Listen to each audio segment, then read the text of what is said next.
நான் வரும்போது நம்முடைய சகோதரர் வேலுமணி அருண்குமார் சொன்னாரு, அண்ணா நான் மேட்டுப்பாளையத்தில் கட்டின பாலம் நாம தான். கோயம்புத்தூர்ல வந்தேன், எல்லா பாலத்திலும் ஏறி ஏறி இறங்கி வந்தேன். அப்ப சொன்னாரு நம்முடைய கவுண்டம்பாளையம் சட்டமன்ற உறுப்பினர் அருமை சகோதரர் நம்முடைய அருண்குமார் சொன்னாரு, அண்ணா இது நீங்க கட்டின பாலம், இது நீங்க கட்டின பாலம். ஒரே ஒரு பாலத்தை தான் அவர் கட்டுறாரு, அது முடியல, பாதியில் நிக்குது. அந்த பாலத்தையும் நீங்க தான் முடிச்சு திறக்க போறீங்க.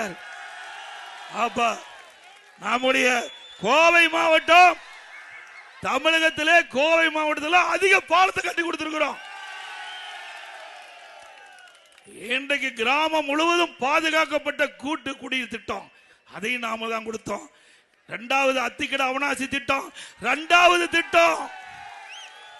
நான் விரிவான திட்ட அறிக்கை அரசாணை வெளியிட்டு ரத்து பண்ணிட்டார்.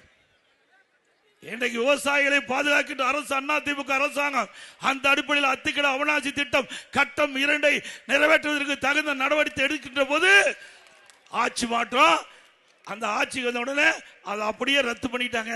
மீண்டும் அதிமுக ஆட்சி உங்கள் துணையோடு வரும். இன்றைக்கு அத்திக்கடை அவனாசி 2வது திட்டம் நிறைவேற்றுவோம். அதற்கு நானே வந்து அடிக்கல் நாட்டுவேன். நம்முடைய ஆட்சியிலே நிறைவேற்றப்பட்டு திறக்கப்படும்.